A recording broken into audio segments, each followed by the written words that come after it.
ಇವತ್ತು ಯಾರ್ಯಾರೋ ಉತ್ಸವಗಳನ್ನು ಮಾಡ್ಕೋತಾ ಇದ್ದಾರೆ. ಯಾರೋ ಸೈಕಲ್ ತುಳಿದು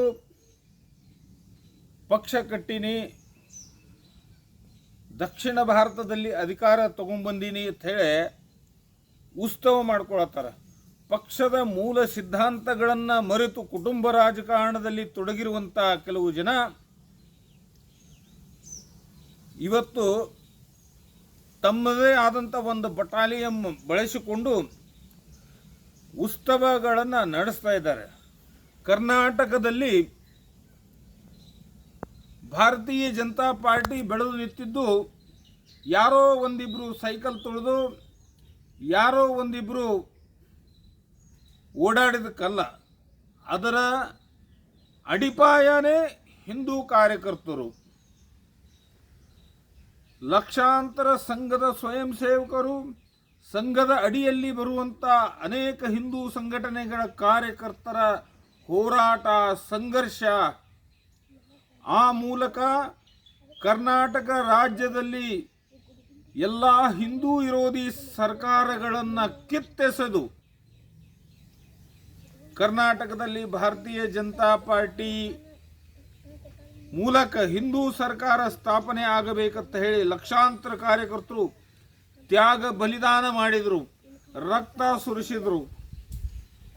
ತಮ್ಮ ಮನೆ ಮಠಗಳನ್ನು ಬಿಟ್ಟು ಹಳ್ಳಿ ಹಳ್ಳಿ ನಗರದ ಪ್ರತಿಯೊಂದು ಮೂಲೆಗೆ ಹೋಗಿ ಸಂಘಟನೆ ಮಾಡಿದರು, ಹಿಂದೂ ಜಾಗೃತಿ ಮಾಡಿದರು. ಆ ಪರಿಣಾಮವಾಗಿ ಭಾರತೀಯ ಜನತಾ ಪಾರ್ಟಿ ಇವತ್ತು ಕರ್ನಾಟಕದಲ್ಲಿ ಇದೆ.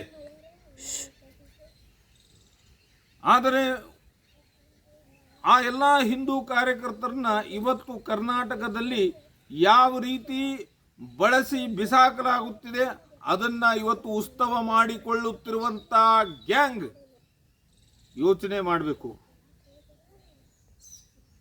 ತಮ್ಮ ಹಿರಿಯರ ಆಸ್ತಿ, ತಮ್ಮ ಪಾಲಿಗೆ ಬಂದಂಥ ಆಸ್ತಿ ಎಲ್ಲವನ್ನೂ ಇಲ್ಲಿ ಸುರಿದು, ಯಾರೋ ಮಂಡಲಕ್ಕೆ ಇಲ್ಲಿ ಸುರಿದು, ರೌಡಿ ಪಟ್ಟ ಅನೇಕ ಕೇಸುಗಳು, 10 ಬಾರಿ ಜೈಲುಗಳು ಅನುಭವಿಸಿ ಇವತ್ತು ಅನೇಕ ಲಕ್ಷಾಂತರ ಕಾರ್ಯಕರ್ತರು ಕರ್ನಾಟಕದಲ್ಲಿ ಜೀವಂತ ಶವಗಳಾಗ್ತಾ ಇದ್ದಾರೆ. ಎಲ್ಲ ಅನುಕೂಲಗಳನ್ನು ಕಿತ್ತು ಹೋಗಿ ಬರೀ ಕೋರ್ಟ್ ಜೈಲು ಅಡ್ಡಾಡಿ ತಮ್ಮ ಮನೆಗಳನ್ನು ನಡೆಸಲಾರದಂಥ ಪರಿಸ್ಥಿತಿ ಇದೆ. ಈಗ ಉತ್ಸವ ಮಾಡಿಕೊಳ್ಳುವಂಥವರು ಎಷ್ಟು ಕಾರ್ಯಕರ್ತರನ್ನು ಉದ್ಧಾರ ಮಾಡಿರಿ, ಅವರಿಗೆ ಒಳ್ಳೆಯ ಜೀವನ ಕೊಡುವಂಥ ವ್ಯವಸ್ಥೆ ಮಾಡಿರಿ, ಹೇಳಬೇಕಿದು. ವಿಶೇಷವಾಗಿ ಗಮನಿಸಬೇಕು ರಾಜ್ಯದ ಜನ. ಈ ಹೋರಾಟ, ಈ ಸಂಘರ್ಷ, ಹಿಂದುತ್ವ ಸಿದ್ಧಾಂತ, ಹಿಂದೂ ರಾಷ್ಟ್ರ ಅಂತ ಹೇಳಿ ಕೆಲಸ ಮಾಡಿದ್ದವರು ಯಾರು, ಹೋರಾಟಕ್ಕೆ ಇಳಿದಂಥವ್ರು ಯಾರು, ಇದುವರೆಗೆ ಜೈಲು ಕೋರ್ಟು ತಿರುಗುತ್ತಂತ ತಮ್ಮ ಜೀವನ ನರಕ ಮಾಡಿ ಕೊಂಡು ಸಹ ಇನ್ನೂ ಹಿಂದುತ್ವ ಪರವಾಗಿ ಗಟ್ಟಿ ಇರುವಂಥವ್ರು ಯಾರು ಗಮನಿಸಬೇಕು. ಯಾರಂತಂದ್ರೆ ಅವರೆಲ್ಲ ಕ್ಷತ್ರಿಯ ಕುಲಕ್ಕೆ ಸೇರಿದಂಥವರು, ಕ್ಷತ್ರಿಯ ವರ್ಗ, ಹಿಂದುಳಿದ ವರ್ಗ ಮತ್ತು ಹಿಂದೂ ಸಮಾಜದ ಸಣ್ಣ ಸಣ್ಣ ಜಾತಿಗಳು. ನಾ ಮೊದಲನೇ ಬಾರಿ ಹಿಂದುತ್ವ ಬಿಟ್ಟು ಜಾತಿಯನ್ನು ಯಾಕೆ ಮಾತಾಡ್ತಾ ಇದ್ದೀನಿ, ಕೆಲವೊಬ್ಬರಿಗೆ ಆಶ್ಚರ್ಯ ಅನ್ನಿಸಬಹುದು. ಯಾಕಂದ್ರೆ ನಾವು ಒಂದು ಸ್ಟಡಿ ಮಾಡಿದ್ದೀವಿ. ಕರ್ನಾಟಕ ರಾಜ್ಯ ತುಂಬ ಹಿಂದೆ ಬಜರಂಗ ದಳದಿಂದ ನಾವು ಯಾರ್ಯಾರು ಪ್ರತಿಯೊಂದು ಜಿಲ್ಲೆಯ ಪ್ರಮುಖರಾಗಿ ಯಾರ್ಯಾರು ಕೆಲಸ ಮಾಡ್ತಿದ್ದೀವಿ, ಒಂದು ಸ್ಟಡಿ ಮಾಡಿದ್ದೀವಿ. ಯಾಕೆ ನಮ್ಮನ್ನು ಉಪಯೋಗ ಮಾಡಿ ಇವ್ರನ್ನೆಲ್ಲ ಯಾಕೆ ಬೀದಿಗೆ ತಂದಿಟ್ಟಾರ, ಯಾಕೆ ಇವರಿಗೆ ಯಾವುದೂ ಗೌರವಗಳಿಲ್ಲ, ಹಿಂದುತ್ವಕ್ಕಾಗಿ ಜೀವ ಜೀವ ಜೀವ ಪಣ ಇಟ್ಟು ಹೋರಾಟ ಮಾಡಿದಂಥವ್ರು ಯಾಕೆ ಇದುವರೆಗೆ ಒಂದು ಕವಡೆ ಕಾಸು ಕಿಮ್ಮತ್ತಿಲ್ಲ ಅಂತ ಒಂದು ಸಾರಿ ನಾವು ಯೋಚನೆ ಮಾಡಿದಾಗ ಅವ್ರದ್ದೆಲ್ಲ ಜಾತಿ ಹಿನ್ನೆಲೆ ತೆಗೆದಾಗ ಗೊತ್ತಾಯ್ತು. ಅವರೆಲ್ಲ ಕ್ಷತ್ರಿಯ ಕುಲ ವರ್ಗಕ್ಕೆ ಸೇರಿದವರು, ಹಿಂದುಳಿದ ವರ್ಗಕ್ಕೆ ಸೇರಿದವರು, ಹಿಂದೂ ಸಮಾಜದ ಸಣ್ಣ ಸಣ್ಣ ಜಾತಿದವರು. ಆದರೆ ಇವತ್ತು ಇಷ್ಟು ತ್ಯಾಗ ಮಾಡಿದಂಥ ಅವರಿಗೆ ಕರ್ನಾಟಕ ರಾಜ್ಯದಲ್ಲಿ ಒಂದಿಷ್ಟು ಗೌರವಿಲ್ಲ. ಅವತ್ತು ನಾವು ನೋಡ್ತಿದ್ದೀವಿ.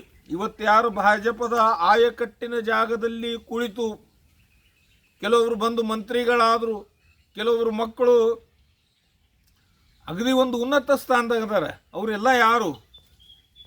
ಇದೇ ನಾವು ಸಂಘ ಮತ್ತು ಬಜರಂಗ ದಳ ಮೂಲಕ ಆಗ ಎಲ್ಲಿ ಕರ್ನಾಟಕದಲ್ಲಿ ಭಾಜಪದ ಬೀಜ ಇಲ್ಲದ ಸಂದರ್ಭದಲ್ಲಿಯೂ ಕೆಲಸ ಮಾಡ್ತಿರುವಂಥ ಕಾರ್ಯಕರ್ತರಿಗೆ ಕಲ್ಲೆಸೆದಂಥವ್ರು.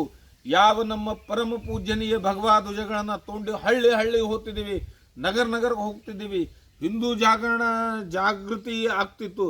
ಆ ಸಂದರ್ಭದಲ್ಲಿ ಅದೇ ಪರಮ ಪೂಜ್ಯನೀಯ ಭಗವಧ್ವಜಕ್ಕೆ ಜಂಪರ್ ಪೀಸ್ ಕಾಪ್ ತುಕಡ ಅನ್ನಂತ ನಾಲಾಯಕರು ಇವತ್ತು ಭಾರತೀಯ ಜನತಾ ಪಾರ್ಟಿ ಒಳಗೆ ಆಯಕಟ್ಟಿನ ಜಾಗದಲ್ಲಿ ಕುರಿತು ಅವ್ರದ್ದೆಲ್ಲ ಮೂಲ ಕಾಂಗ್ರೆಸ್ ಜನತಾದಳ ಇಲ್ಲಿ ಬಂದು ಅದ ಬುದ್ಧಿಯನ್ನು ಇದು ಮಾಡ್ತಾ ಇದ್ದಾರೆ. ಇವತ್ತು ನೋವಿನ ಸಂಗತಿ, ಕುಟುಂಬ ರಾಜಕಾರಣ ಸ್ವಾರ್ಥ ಅತಿಯಾಗಿ ಮೆರೆಯುತ್ತಿದೆ ಇಲ್ಲಿ.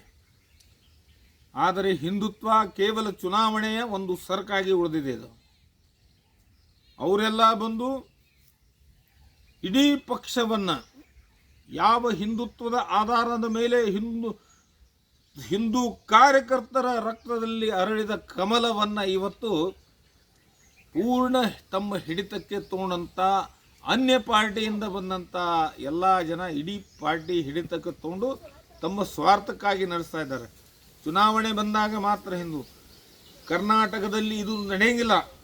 ಇನ್ನು ಇದು ಏನಿತ್ತಲ್ಲ, ಎಲ್ಲರೂ ಒಂದಾಗಿ ಇದಕ್ಕೊಂದು ಅಂತಿಮ ಹೇಳುವಂಥ ಪ್ರಯತ್ನ ಮಾಡ್ತೀವಿ.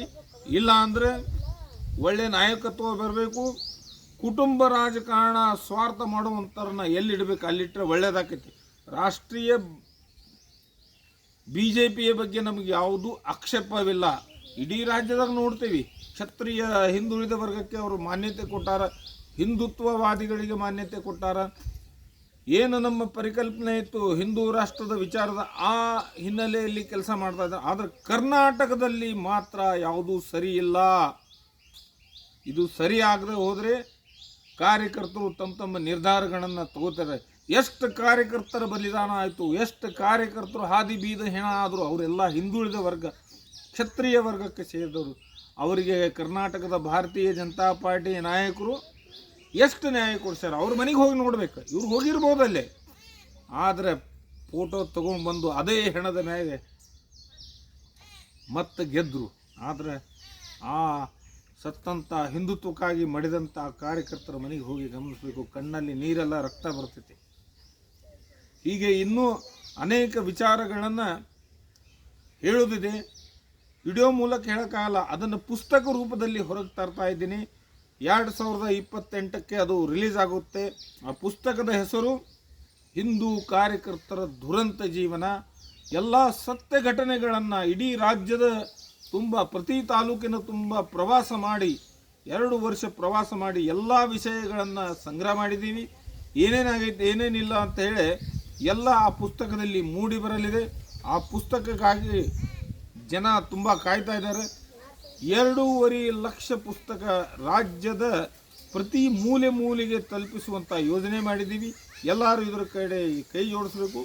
ನಮಗೆ ಯಾವುದೂ ಪಕ್ಷ ಮುಖ್ಯವಲ್ಲ, ರಾಜಕೀಯ ಪಕ್ಷಗಳು ನಮಗೆ ಯಾವುದೂ ದೊಡ್ಡದಲ್ಲ. ಹಿಂದುತ್ವ ನಮಗೆ ದೊಡ್ಡದು.